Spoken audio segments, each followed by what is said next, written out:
Wow, when you say Dean Martin, I just think of joy and laughter and talent and fun and one of my most favorite people in the entire world. I'm trying to think. The first time I met Dean Martin, I believe, was when I did his show. I'd been a fan forever. And I think the first time I met him was on his show. And he was just so nice and a lovely man and very good looking. I wound up with a lot of time and a beautiful number. And Lee Hale, who was just the most incredible person ever, would write these incredible things for me to do. And I, uh, I remember that the set had all these beautiful chandelier. It was just a beautiful set. And Kate Smith happened to be on that show as well. And so I had all this time and, to sing and everything. And so Kate Smith evidently was a little, you know, what is she doing, having all that time and everything. So she went up to Greg Garrison and she said, "Greg, how long have you known Florence Henderson?" He said, "Well, this is actually the first time I've ever met her." She said, "Well, how come she has all those chandeliers?" And I just thought that was hysterical. And another story about Kate, I've heard that the three favorite women of Dean was Kate, Lena Horne, and myself. So Kate would invite me into her dressing room, and she would say, "Florence, what do you think of my dress?" And I go, "Oh, Kate, it's absolutely beautiful." She'd say, "Here, hold that, take a look at it." And it would be so heavy. I mean, I keep my knees from sinking. But Dean used to, make me laugh. He said, "It's the darndest thing." He said, "Kate, she ain't got no cleavage." And I said, "No cleavage?" He said, "No, she's just got one, and it's the biggest one you'll ever see." Yeah, he was funny. I mean, he adored Kate, but he said, "Have you ever seen the label in her gown?" And I said, "No." He said, "It says Everlast." So, uh, yeah, Dean had a great sense of humor. Yeah, I think he said, "She'll be back." The thing I learned about Dean Martin was that he loved people that could be spontaneous, that were not afraid if he wanted to try something different, that it wouldn't throw them. And I love to work that way. So I think that was one of the reasons we had such great rapport. I remember after one of the big numbers that Lee Hale wrote for me, and Bob Sidney, the great stager, choreographer, it just was a very, very funny number, a very physical number, where all the dancers, I was upside down, I was being passed among them, and there was a very funny sequence where we were tap dancing, but I was going the wrong way, as like the dumb chorus girl, and it was just a very brilliant number. Well, in rehearsal, when I did one of the backflips off of the guy's back, I broke my foot. And I had about 15 minutes on the show this time. I mean, by now they loved me, and they knew that I would deliver, and that I would be so comfortable with whatever Dean wanted to do.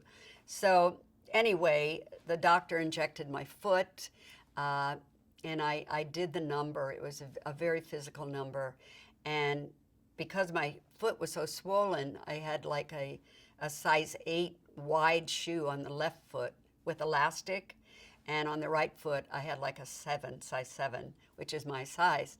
And during the course of the number, the elastic popped on my broken foot and the shoe went flying, and I finished the number with one shoe on, one shoe off. I didn't miss a step. But then Dean came in and we did a number together, and he decided to do a pratfall with me, and we both hit the floor. And it was a lovely moment. And then we sat there and looked at each other, and he said, "Oh, Florence hurt her toe." There's something like that. He acknowledged that I'd hurt my foot. But those moments I treasure so much. Lee told me that because I had so much time on the show that he had to write more for Kate Smith to do. And shortly after that, we wound up in the same city in Pennsylvania. I was doing a concert at the university, and I forget where she was. I guess at one of the big concert halls or something. And we were at the same airport leaving, and they put us in a kind of a VIP room.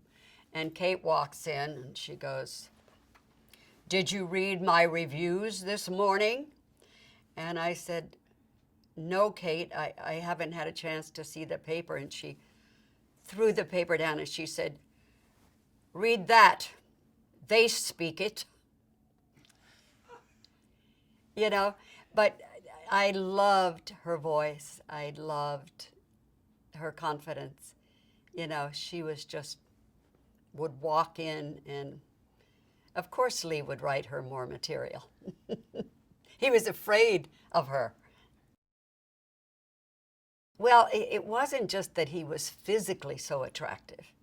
He had this wonderful inner spirit that I was attracted to. I mean, when he performed, he was just very joyful and contagious, and always knew what he was doing, which amazed all of us because he never came to rehearsal. We never saw him till the day of the show, but he knew everything you were doing. And I was always fascinated by how he knew, you know, but he always did. And the duets you would do together, he knew them. He must have been rehearsing by himself somewhere on the golf course. I think he did it because I think he was aware, whether he listened to what we were going to do or whatever. But I think part of his charm and part of the way he worked was being spontaneous. I think that's what made it so much fun, you know, that he would be surprised. He wouldn't know for sure what you were going to do. And like Lee Hale and Bob Sidney would encourage you, you know, to try things and say that he loved that. You know, don't be afraid. Dean he'll come along, he'll understand. And he did. I was always amazed at that. As a matter of fact, because I'm a rehearsal freak, and so I would rehearse and rehearse to get a number right. And I have a wonderful picture of me and Dean. And he used to say, you know, "Florence, you're going to rehearse too much and you're going to get too good, and then nobody will want to watch you." And there was some truth to that, you know, on television, part of that spontaneity and the ability to be live. And on my picture, he put, "Dear Florence, next time I don't think we should practice so much. I love you, Dean." And, but I think he appreciated that I was prepared. Oh, I had no idea that Dean would have any nerves about working with someone like myself. But, you know, a triple threat, I don't know about that, but he was also a triple threat, Dean was. I was very nervous and excited to work with him. But after you first met him, you know, you weren't nervous. You knew that whatever you did would be okay with him. As a matter of fact, the more you did extra, the more he loved it. But that's nice to hear that Dean respected people that had talent and had worked very hard to achieve what they had.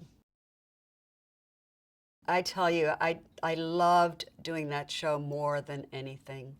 Everybody was so incredibly supportive.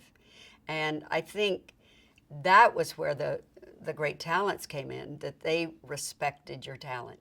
And they found out what your strengths were pretty soon, and then they would write to those strengths. I mean, like Lee Hale wrote some of the funniest numbers. I mean, takeoffs on, you know, the gypsy and all these different things. I remember one number that he wrote, and it was a takeoff on, you know, play, gypsy, play, and in the violins. Well, they had breakaway violins for the actual number, but at the dress rehearsal, which was also filmed, they had not substituted the breakaway violins, and there were real violins. And there were two dancers, and they were kneeling down, you know, and I would have the violins and singing at the top of my lungs, and then I would break the violins on their heads. And as I'm, you know, going up with the violins, and I see the two dancers going, Jerry Trent and Pepe DeShaza. That's how vivid the memory is. And I saw them going, and I thought, well, I wonder what's wrong, you know? But anyway, I brought them down, and the violins did not break. But they both grabbed their heads. I almost killed them. I almost knocked them out. But we still laugh about that. They had written a wild number for me where I was in a swing. And at one point, you know, go for the high note, and the swing breaks away. The seat falls out. And so they had me, you know, as I'm on the swing. I'm lucky to be alive, to tell you the truth. The Dean Martin show almost killed me. But they had like a strap for me to hold on to, and I'm swinging. And like the first time I did it, Charlie was waiting to catch me. He was very protective of me. But when that seat broke away on the actual show, I thought, my arm, I'm losing my arm. I know. But it was so funny. I mean, it just got such a huge laugh. And I would do anything to get a laugh on that show. People still to this day ask me if Dean was sober. You know, did he drink? You know, he always had the glass and the cigarette. And you have to say no. I mean, he was so incredibly sharp. And I mean, in great physical condition. When you think, I mean, we did the pratfalls together, and then we got up with my broken foot and polka'd off. He was just good at everything he did. But I never saw Dean slightly tipsy. I went to see him in Vegas. I was just such a huge fan of his. Never. He was incredibly sharp. I would like to have seen him tipsy a couple times.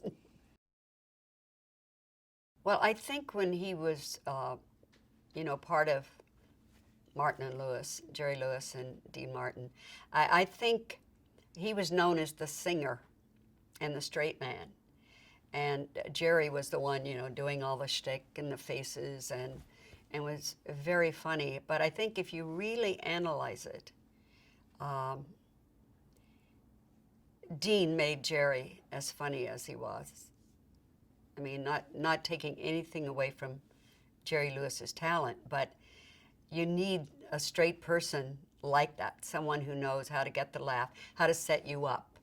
He had a great voice. If you listen to Dean today, you know, I don't think he ever got credit for really what a good singer he was. And then when he was on his own, you saw how truly funny he was. He was a terrific comedian.